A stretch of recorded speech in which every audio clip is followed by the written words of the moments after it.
Hello friends, family, and other fall lovers. We've officially made it to the best 4 months of the year. I have been a little bit absent from this channel in the past couple of months just because school and everything. I don't need to explain it again. I've been explaining it in every single video. Fall time is very quickly approaching. I know some people don't want to admit it this early in the year, but if I can go get a pumpkin spice latte and then browse the Michael's Halloween section, it's fall time. I really would like to get back into videos for at least the next couple of months just to fully embrace this season because I really love everything that comes along with it. Making videos and watching the movies and reading the books and then going out and doing all the festive things closer to the end of the year. It's all just so much fun, and it's especially so much fun to be able to document it in these videos and then to be able to look back at it. And I just love being part of these communities during this time because as it starts to get colder outside, as it starts to go from 100 to like 80 degrees, shout out to people that actually experience seasons, but as it starts to cool down, people do like to spend more time inside reading or doing a lot more fun activities rather than just melting away. And I thought it would only be fitting to start off this season with a little bit of a TBR video as well as a recommendation video, just because there are so many books that I want to talk about that really captured this time of year for me. Some of them I have read, some of them I haven't, so I thought I'd just put it all in one place. The books that I'm excited to read or that I wanted to read last year but I didn't get around to, and then also books that I did read last year that maybe you guys can enjoy this year. I will say I have not been in the book space for the past couple of months. I don't know what people are reading or talking about. I feel a little bit disconnected, which is very scary because I feel like all of these recommendations are going to be super outdated. You'll just have to bear with me. We're getting back into it. It's going to be a process. So in this video, I'm going to be talking about potential new fall releases that you might want to look out for, books that I've already read, books that I want to read, and then the books that have been sitting on my shelf that have just been collecting dust waiting for the perfect time. So go get a little hot drink and let's get into it. When I think of books that people enjoy reading in fall or in autumn, going into winter, all of these things, I'm typically thinking fantasy, bigger books that you can sit down and read. It's also right now back to school season, so you've got the dark academia or just any books surrounding school in general. And then obviously as we move towards October, you get the mysteries and the horror and all of those things. So these recommendations and these TBR books kind of cover a whole range of that. I tried to get a little bit of everything, but some of those categories I read a lot more of than others. So if you guys have any recommendations of things that you're reading or things that you think I might enjoy, then please let me know because I am always searching for books that capture this time of year. So first, just really quickly, here are some books that are coming out within the next couple of months. Don't quote me on this though, because I was looking on Goodreads and some places say that it's already out. Some people say that it's coming out at the end of the year, so the dates might not be completely accurate, but either way, they're fairly new releases. So it's just something to keep an eye on if you enjoy that author or if it's a sequel and you enjoyed the first book, stuff like that. First, there's one that is already out and it's The Priory of the Orange Tree, and then the sequel, A Day of Fallen Night, came out at the beginning of this year, but it is a sequel to this book. I haven't bought it yet just because I want it to be paperback so that they can go together on the shelf, but this captures so many of the things that I just described as ideal fall books. Just seeing a book with more than 500 pages automatically screams end of the year to me, and this one is definitely that.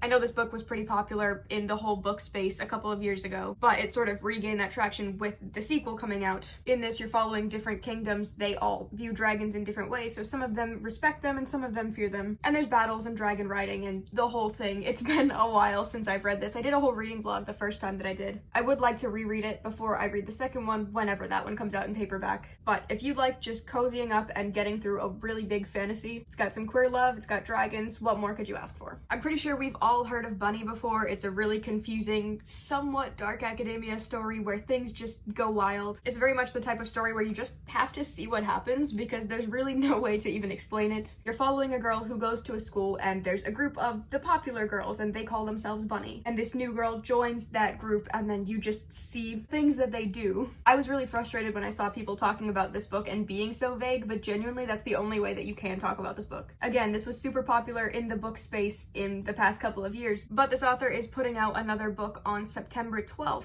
The book is called Rogue. It comes out September 12th, and it's described as a fever dream, a brilliant, intense, unforgettable literary horror story about a beauty cult with a deeply moving mother-daughter story at its core. That's how the author describes it on her website, so if it's anything like this one, it's gonna do extremely well when it does come out. Then there are a couple that I haven't read the first book of, but I've seen them talked about online. So Legends and Lattes, if you like a more cozy fantasy, it's just about a magical world where trolls and orcs and that type of thing all discover coffee and they just run a coffee shop. I've heard people say it is kind of slow to the point of being really boring because there is just nothing that happens. But if you just need a reason to slow down, that might be the right book for you. And there is a sequel for it coming out November 7th. Then there's Fourth Wing, which I don't need to say anything about because literally everybody on the internet was reading it. It's another fantasy dragon story. I have not read this book. I haven't really paid attention to what people are saying about it. But if you are interested in it, there is so many people talking about it online. I am sure you will find people that tell you what you need to know. And the sequel, Iron Flame, comes out November 7th. And then there's also the Inheritance Games trilogy. I've been wanting to pick this one up for a while. If you know the movie Knives Out, I've heard that it's very similar. There's a character who gets introduced to this family, and there's something with inheritance where the stranger is supposed to be getting the money of this wealthy family. And then at its core, this series is also a romance. There's, I believe, a triangle between some of the family members and the new person. Again, could be totally wrong, haven't read it, but that's what I've heard. And there is an addition, because the series is already complete, but there's another book coming out August 29th called The Brothers Hawthorne, which I'm assuming just goes into maybe the people in the love triangle. I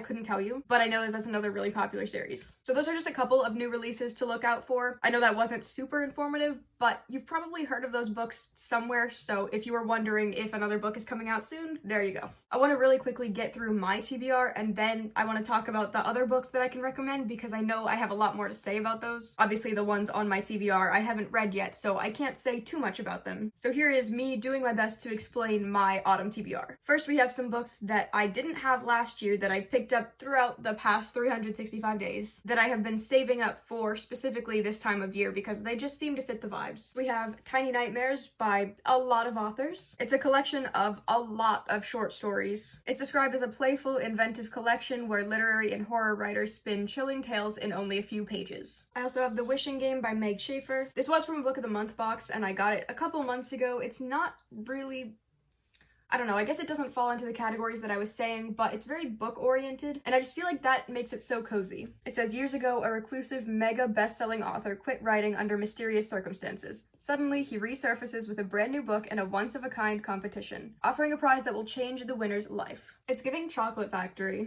I didn't even really read the description, but it's about a competition where people are selected to go win this exclusive copy of a book. And it says, the chance of winning the most sought-after book in the world means everything, but first you must contend with ruthless book collectors, wily opponents, and the distractingly handsome and grumpy Hugo Reese, the illustrator. It just sounds fun, you know? I feel like this is one of the lighter books in this because so many of them are horror, are thriller, are kind of graphic and gory. This one is still tense, it's still a competition, but it seems a lot more easy to enjoy, I guess. And then I also bought The Ballad of Songbirds and Snakes. I got this because one of my coworkers said that they had read it and asked if I did, and I see that as a challenge, so of course I had to buy it. I still haven't read it, but the movie comes out November 17th, so it would be really cool to read it probably closer to then. This book is a prequel. It talks about President Snow, who obviously is the president in the Hunger Games books, but in this I believe he's one of the competitors. I think it would also be fun to just read the entire Hunger Games series as a whole. I just don't know if I'm ready to commit to all that. The next category is books that I bought over a year ago that I wanted to read last fall time, but I just didn't get around to it. They've been haunting my TBR ever since because I've wanted to read them, but it hasn't felt like the right time, and now we're finally in that space again, and if I don't fit them in, they might have to wait another year. Even though we really shouldn't do that to ourselves, you're allowed to read a book anytime that you want. These are just some books that have been sitting there that I would really like to get to, and I know I'm not going to get to all of them because a lot of them are bigger, but I would like to at least consider it. The first one is Complete Grimm's Fairy Tales. This book needs no introduction. It's got stories like The Frog Prince, Rapunzel, Sleeping Beauty, Hansel and Gretel, all the stories that you grew up on, but they might not be as child-friendly as you were once told. I don't know if I've ever read any of them, but I know that they can get pretty uncomfortable. A lot of the stories that are presented in Disney movies come from darker places. And again, because it is short stories, I think it would be nice to just read a couple every day so it's not super stressful, but it's still manageable. It's still something that could get done potentially. And honestly, that's such a common theme of the books that I'm wanting to read. It's just short horror stories because it feels more manageable than trying to get through an 800-page book. It's a lot easier to know that you can pace yourself and finish it throughout the couple of months instead of trying to get it all done at once, which is something that's true true of this book as well. Again, another complete short stories collection. This is over 50 stories. It's just a collection of Agatha Christie mysteries, which I read her books when I was in junior year. It was right before the pandemic. It was right when I was starting to get back into reading. This is the last type of book that I remember actively enjoying. If you like Sherlock, this is just that. And Agatha Christie is one of the most sold authors ever of all time. If you've heard of Murder on the Orient Express, that is part of this. That is this author. And I'm just very excited to revisit these characters because, again, it just reflects a better time where I was actually, I don't know, doing stuff, living life, being out in the world. Of course, we have the classics like Dracula and also Frankenstein. I did read Frankenstein, I think last year, and I think I would really appreciate it more now than I did then, because before I was intimidated. It was a classic. It was one of the first classics that I had gotten into. I thought the language would be super intimidating and I would never get through it, but I did read it, and then after hearing other people talk about it and seeing what they thought, I realized that there's a lot more that you can take away from it. The whole conversation about humanity and what you're taught versus what you see and all of these things, and I was just kind of taking it in as a book that people have to read. So I think it would be nice to go back in and just read it as if it's a story with a bigger message. But Dracula, I haven't really heard anything about the plot. Obviously, it's about a vampire, but that's kind of all I know. Kaylin got this for me. It's an absolutely gorgeous edition, and that alone is making me want to read it. I just have no clue what I would be getting into if I were to read this, because I haven't heard anything about it. Imaginary Friend is a book that I wanted to read last year, but the text is really small in this book, and it was really intimidating, and also I had heard that this book isn't great representation. I can't remember what for, but I know that it wasn't the greatest. So I don't know that I'm necessarily recommending this one, but I did also hear people say that it's unsettling, so I want to read it to find out and then to remember what people are talking about that's not great about this. It's been sitting on my shelf for a year and I just have to find out. It says there's a single mother on the run with her son because she wanted to get out of an abusive relationship. They find sort of a small town, and then the child vanishes. He comes back a week later with a voice in his head, and it tells him to build a treehouse in the woods by Christmas. So I guess this is a good type of book to read between Halloween and Christmas, that whole end of the year time. Which the last time I read a book that combined those seasons, it was The Spirits Up, and I did not like that. I don't know. I have mixed feelings about this book now. And then the last one, I don't even have anything to say about this. It's just classic horror stories. This is a Barnes & Noble edition. We've had this on our shelf for many years. I don't know, it's just a bunch of scary stories. I think out of all of those, this is the least likely one that I'm gonna get to, just because it is so vague that I have no interest. But it looks like it would go here, so I'm putting it here. And if you've made it this far, you've gotten to what is at least my most anticipated part of the video, where I get to talk about all the books that encapsulate the fall feeling for me. These are my official fall recommendations, because the other ones are books that I might like, I might not, they might fit the vibes, they might not. I really don't know because I obviously haven't read them yet. But these are my personal favorites. These are the ones that capture the feelings that I want to carry with me for the entire year. These are peak autumn, peak Halloween, peak all of these feelings. This is it for me. So if we have similar reading tastes, then you might also like these. And also, I'll probably have a lot more to say about them since I obviously read and enjoyed them. These are in no particular order, but just for fun, I might go by size. We're going vaguely in order of size because I don't care enough to check the page count, but I'm sure you'll get the idea. The first book is The Haunting of Hill House by Shirley Jackson. Ignore this right here. Ignore this man right here. Harry is not part of this discussion yet.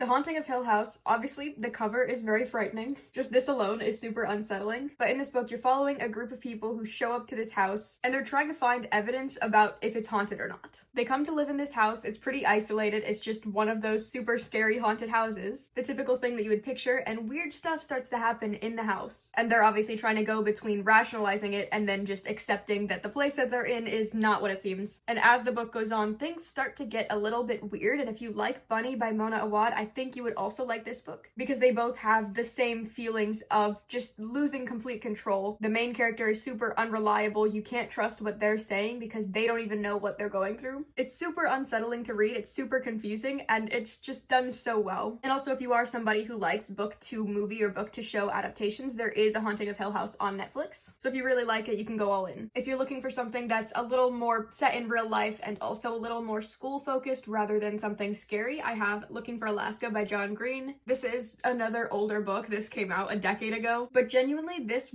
was one of my favorite books when I read it, and it's held up this whole time. I read this book when I was in elementary school, which you should not do. I would not say that this is a child-friendly book. Definitely should not have been reading it as like a 9-year-old, but when The Fault in Our Stars came out, I went all in, and this is where we ended up. So this book is split up into before and after, and you're following the main character going to a new school. He shows up there and he very quickly gets accepted by this group of more rebellious kids that go there, one of them being Alaska, who he is immediately attracted to. She's super cool, she loves books, she's just one of those people that is kind of everything. She is described as the gorgeous, clever, funny, sexy, self-destructive, screwed up, and utterly fascinating. So he shows up at this new school, he's finally leaving his parents, he's going out into the world, and he meets this girl who is just ideal. Maybe not ideal as a person, but ideal as the type of thing that you're looking for when you're going out away from your home for the first time and you want to do something that's cool and different and you want to be adventurous and you want to maybe be a little risky. And with her and her whole friend group, he learns how to be a little bit more rebellious and how to be a little more carefree and how to have fun. So this book is really big on the friendship and the connections that they have while going to this school, and then something happens and you get thrown into the after and it sucks so bad.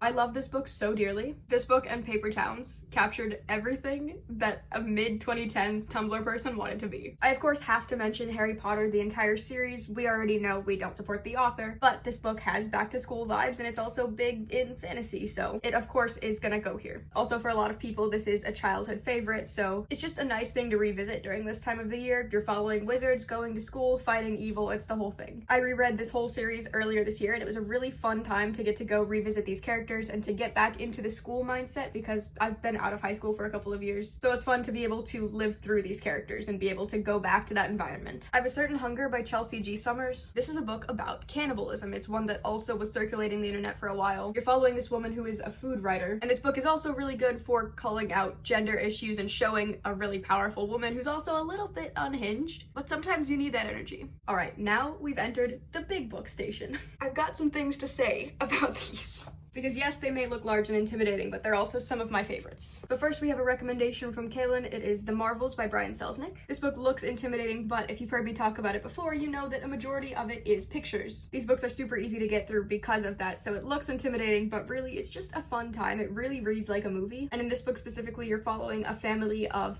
theater kids. You're following a whole family who generation after generation are in the acting business, and then you reach one kid who doesn't know anything about this family's history, and you see him learning about it and figuring all these things out. It's super easy to get through, it's super cozy, and the ending is also super interesting. We both had a really fun time reading it. The next one I don't actually have a physical copy of, but I do have Midnight Sun. I don't know that I would necessarily recommend this book, but just the Twilight series as a whole is kind of a staple for this time of year. There's nothing better than sitting and binge watching the entire Twilight series. And yes, I've heard criticisms about the representation in that series as well, but you can still appreciate it for what it is. I'm sure I don't need to explain what this series is. Vampire, werewolf, you get it. Sometimes I forget that this series was so harshly criticized because it seems so well loved now. And if you did read the Twilight series and you want something else, there is also Midnight Sun and then Life and Death, which I have somewhere up there, where Life and Death is a gender swap version of the original story, and then Midnight Sun is the first book from Edward's perspective. If you're looking for more dark academia, we of course have The Secret History. This is the least creative recommendation for this, so if you have any, then please leave them below. The Secret History or If We Were Villains are kind of the two key ones for this time of year. I did finally get a paper copy. I read it on Kindle the first time, but I wanted to go through and properly annotate it because it just looks so nice, and I think with tabs it'll look even cooler. In this book, and also If We Were Villains, because they're very similar, you're following a group of super pretentious kids in high school. They go to class for a very specific topic. In this one, they're learning about classic languages, and If We Were Villains focuses on Shakespeare and plays and all that. Which means at times, they're very hard to understand because these people are learning things that most people do not even care to think about. You're following this super pretentious group of friends, and somebody shows up and tries to join it. And through that, you get to see what type of people this group has. They all very much fit into their molds. They fit into the stereotypes of whatever they're supposed to be. So if you've got the leader, or if you've got the person who's just kind of the side friend, or you've got the attractive girl, they all fall into these stereotypes really easily. But this book starts off by saying that Bunny, one of the members of this group, is dead. So in the beginning of this book, you're seeing what leads up to that moment. You're seeing what happens in this friend group. Why is one of them dead? And then also, what do they do now? And as you read it, you find out that these characters are not supposed to be likable. They're kind of really evil. They very much only care about themselves. They all make morally just bad decisions. But at the same time, they represent the ideal type of person, you know? They go to this super expensive school, or they have a lot of money, or their parents do do all the things for them. They see themselves as above everybody else, and you're just seeing what type of person that has created. I have 3 books left to recommend to you. This first one is actually a combination of 3 books. It's Anne Rice's Vampire Chronicles, which there are a lot more than 3, but I only read the first ones. This is a whole very, very long series that maybe at some point I would get into, but honestly, I don't really have that much interest. I think I got what I needed from this. This is 3 books in one, and it took me a majority of last year to get through just because I was so stressed that I couldn't even get through the first one. This seems so impossible when you look at it, but once I got to the second book, I was flying through it. I found that the second one was a lot more interesting because also we had watched the movie for Interview with the Vampire, which is the first book in this, before I read it, so I didn't really care about reading it because I already knew what happened. In the first book, Interview with a Vampire, you're following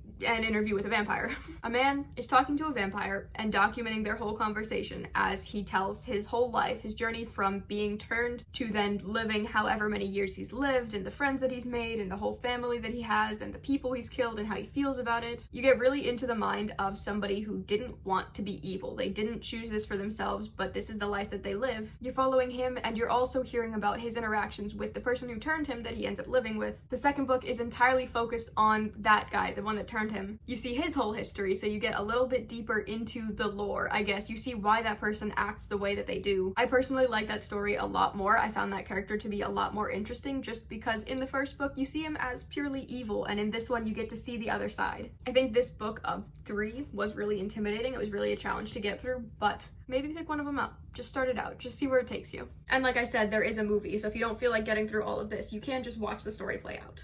I have 2 left. The first one I will talk about is Uzumaki by Junji Ito, or just generally all of his books. This is a horror manga artist, so the art is very disturbing in these books. It's imagery that will really stick with you. I think this is one of the most popular books that he's put out, but there are so many. I also like a lot of his short stories. We've collected a lot of them over the past couple of years. This book specifically all falls into the same theme of being afraid of spirals. It says the town is cursed, not by a person or being, but a pattern, the spiral, the hypnotic secret shape of the world. So with some of his short stories, it's very much just get this idea and then get out of there, but with this one, you follow this theme throughout the entire book. And I really like that you're able to elaborate on this idea, where with the short stories, sometimes it can feel a little bit forced. It can feel like you're just throwing it out and then cutting it off. And again, if you like this type of thing, but you want to watch it, there is a Netflix show where they did adaptations of a couple of his stories. And the last book that I have to talk to you about, if you know me, I'm sure this is no surprise, but It by Stephen King. This book is over 1,000 pages. I have a whole reading vlog if you want to see my experience the first time reading it, but genuinely, I loved this book so much. When I tell you I still think about it every single time that I get in the shower, that sounds super random, but if you know what I'm talking about, then you know.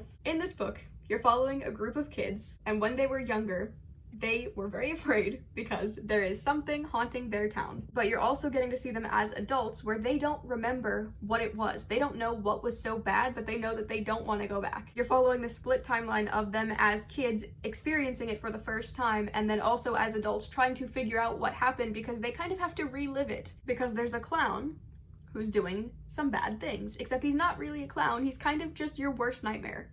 And you're watching these people, both as kids and as adults, getting absolutely terrified by the things that you never want to see. Their absolute worst fears are coming to life. And along with that, it's obviously a really big story about the friendship that these characters have, the bond that they have to build to be able to stick together through such a scary thing, and then to come back later and do it all over again. I have not stopped thinking about this book since I read it last year. And along with that, such a big part of it is after they experience the things that happen, they forget again. When they're kids, they go through all these traumatic things, and then it just sort of slips out of their heads, and I really like that because as the reader, when you go back in, you also are gonna forget some of the details, so when you go back to read it, you're having the same experience that the kids did, where you know that bad things are happening, and you know that something is not right, but you just can't remember what happens. Obviously, I don't need to sit here and recommend Stephen King as a horror author. I am sure we all are very aware of who this man is. This guy is pumping out books like no other. But this was my first and only Stephen King book, and genuinely, I am so amazed that I haven't picked up more because this was one of my favorite books ever. This sits on my favorite shelf at all times. I love this book. Yes, the author is a little bit problematic. There are some things that are a little bit racist, a little bit homophobic. We know all of that. We can acknowledge the bad while also saying how great the actual product is. And that's all I got. So if nothing else, this has allowed me to indulge in what is the start of a very fun couple of months. It can be really easy to shame people for getting excited this early because it's not even technically autumn, but it kind of is because people want it to be. And there's no reason why we have to have super strict times on when we can enjoy stuff. If this is the type of thing we enjoy, then let's expand it as much as we can. So maybe these didn't provide anything for you. Maybe you didn't find interest in any of them, or maybe you've read them all, maybe you've heard of them all. That's fine. I just want to get excited. I just want to share this feeling with everybody. I want us to all be excited for the next couple of months. Especially because once we get into wintertime, it can be hard for a lot of people, so I want to just experience as much joy as we can for as long as we can. I am so excited for the next couple of months. I am so excited to read these books. I'm so excited to revisit these characters and to see these feelings happen again. Again, if you have any recommendations of books that either you are reading or books that you think I would like, or even books that you want me to do reading vlogs on, please leave them because I'm trying to think of other video ideas for stuff that I can do for the rest of the year. I don't want to get overwhelmed, but I do want to get back into this. So if there's anything that you want to see from me, please leave it, and I might not do it, but I will consider it. With all that being said, we've made it to the end of the video. So if you like my face and you want to see more of it, you can subscribe to this channel or my main channel, Riverbxnd, where I post music content, or my Instagram, Spotify, Goodreads, and Storygraph, which I always have linked in the description. If you made it this far, thank you so much for watching, and I will see you hopefully very soon with some more videos. Bye!